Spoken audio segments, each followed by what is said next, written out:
Hi, ഇടിയൻ ചന്തു കണ്ടു. കുറേ കാലത്തിന് ശേഷം മലയാളത്തിൽ ഒരു വമ്പൻ ഇടിപ്പടം വരുന്നു എന്ന മൂഡിലാണ് ട്രെയിലറൊക്കെ വന്നത്. അപ്പോൾ ആ ഒരു എക്സ്പെക്റ്റേഷനിൽ തന്നെയാണ് സിനിമ കാണാൻ പോയതും. വിഷ്ണു ഉണ്ണികൃഷ്ണനാണ് പ്രധാന കഥാപാത്രം. എനിക്ക് പണ്ടോട്ടെ വിഷ്ണു ഉണ്ണികൃഷ്ണൻ ഒരു ഇടിപ്പടം ചെയ്യുക എന്ന് പറയുമ്പം പണ്ടോട്ടെ അല്ല, ഇൻ ദ സെൻസ് വിഷ്ണു ഉണ്ണികൃഷ്ണൻ്റെ ഒരു ഫിസിക് ഒക്കെ വെച്ചിട്ട് ഒരു ഇടിപ്പടം ട്രെയിലറിലൊക്കെ പക്ഷെ മാസമായിരുന്നു. അപ്പോൾ അങ്ങനെ ഒരു പ്രതീക്ഷ ആ പടം തന്നിരുന്നു. ട്രെയിലറൊക്കെ കാണുമ്പം അങ്ങനെ തന്നു. അങ്ങനെ കാണാൻ വേണ്ടി പോയതാണ്. ലാലു അലക്സ് ഉണ്ട്, ശ്രീജിത്ത് രവി ഉണ്ട്, രമേശ് പിഷാരടി, ഗായത്രി അരുൺ, കാർത്തിക്, ഫുക്രു, അങ്ങനെ വലിയ താരനിരയുണ്ട്. ശ്രീജിത്ത് വിജയനാണ് സംവിധാനം ചെയ്തിരിക്കുന്നത്. എഴുതിയതും അങ്ങേരാണ്.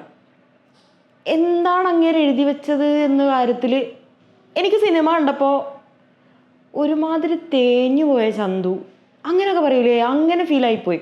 വിഷ്ണു ഉണ്ണികൃഷ്ണൻ അങ്ങനെ ഒരു ഫിസിക്കൊക്കെ വെച്ചിട്ട് ഒരു ഇടിപ്പടം ചെയ്യാന്ന് വെച്ചാൽ ഇറ്റ്സ് ഡിഫിക്കൾട്ട്. എനിക്കറിയില്ല ഒരു ഇത് വെച്ചിട്ട് എന്തുകൊണ്ടാണ് അങ്ങനെ ഒരു ലോജിക്ക് ആലോചിച്ചത്. കഥയിലേക്ക് വരികയാണെങ്കിൽ ഒരു പ്ലസ്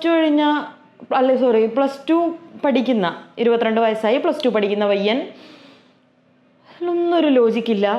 എന്നിട്ട് അത് കഴിഞ്ഞിട്ട് ഇവൻ കുറേ സ്കൂളുകൾ മാറി. അച്ഛൻ ഒരു പോലീസുകാരനായിരുന്നു. അച്ഛൻ്റെ അതേ ദേഷ്യം മകനും ഉണ്ട്. അങ്ങനെ നാട്ടുകാർ ഇടിയൻ ചന്തു എന്ന് പേര് കൊടുക്കുന്നു.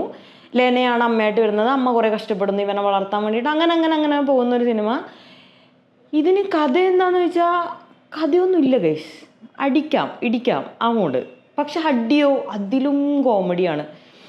പ്രധാനമായിട്ടും സലിംകുമാറും സലിംകുമാർ ഒരുമിച്ച് വരുന്നൊരു സിനിമയാണ്. സലിംകുമാറാണ് ഇതിൻ്റെ നെഗറ്റീവ് റോളായിട്ട് വരുന്നത്. അദ്ദേഹത്തിന് തീരെ യോജിക്കാത്തൊരു ക്യാരക്ടർ, ഒരു ക്ഷീണം പിടിച്ചൊരു ഓപ്പോസിറ്റ് വില്ലൻ വരുന്നു. മൊത്തത്തിലൊന്നും എഴുതിയൊന്നും സുഖമായിട്ടില്ല. ശ്രീജിത്ത് രവി കുറച്ചുകൂടി ഭേദമായിട്ട് ചെയ്തിട്ടുണ്ട്. അയാളുടെ ആ ഒരു ലുക്കിന്, അല്ലെങ്കിൽ അയാൾ ചെയ്തു വരുന്നൊരു ക്യാരക്ടർ, ഒരു ദേഷ്യക്കാരൻ, ഭയങ്കര പ്രശ്നക്കാരൻ, നമുക്കൊന്നും ഇഷ്ടപ്പെടാത്ത കുറേ ക്യാരക്ടേഴ്സ് അദ്ദേഹം ചെയ്തിട്ടുണ്ട്.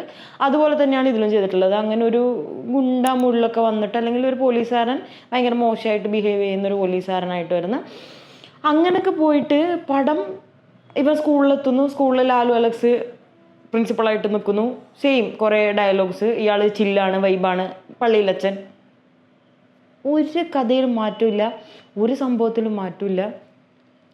വൻ മോശമാണ് സിനിമ. മോശമാണെന്ന് പറഞ്ഞാൽ വിഷമമുണ്ട്. പക്ഷെ എന്താണ്, കുറേ നല്ല സിനിമകൾ ഇറങ്ങുമ്പം ഇതിൻ്റെ ഇടയിൽ എന്തിനാണ് ഇങ്ങനൊരു സിനിമ ചെയ്തു വെച്ചത് എന്നുള്ളൊരു ചോദ്യമൊക്കെ ചോദിക്കാൻ തോന്നുന്ന പോലെ വൻ മോശമായിട്ടെടുത്തൊരു മ്യൂസിക് ചെയ്തിട്ടുള്ളത് ദീപക്കാണ്. അതും ഒന്നുമില്ല, അങ്ങനെ ശ്രദ്ധിക്കാൻ തരത്തിൽ 2 പാട്ടുകളുണ്ട്. അതങ്ങനെ വലിയ ശ്രദ്ധിക്കുന്നൊന്നുമില്ല. ഒരു സ്കൂളിലെ ഇതും എനിക്ക് മൊത്തത്തിൽ അങ്ങോട്ട് ബോധിച്ചില്ല. അതുകൊണ്ടാണ് ഞാൻ ഇത്രയും ഇങ്ങനൊരു ഈ സമയത്ത് ഇങ്ങനൊരു പടം ഇറങ്ങുന്നതിനെ പറ്റി, അല്ലെങ്കിൽ അത് ഒരു മോശം സിനിമയാണെന്ന് നമുക്ക് പറയേണ്ടി വരുന്നില്ല, തുറന്ന് പറയേണ്ടി വരുന്നില്ല. ആ തരത്തിൽ ഭയങ്കര വൃത്തികേടായിട്ട് എടുത്തു വെച്ചിട്ടുണ്ട്.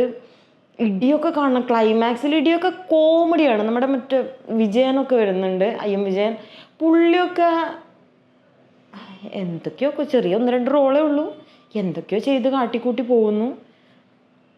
എൻഡിലൊക്കെ ആകുമ്പോൾ ഷോകാവും, ഇതൊന്ന് തീർന്ന് കിട്ടിയാൽ മതി.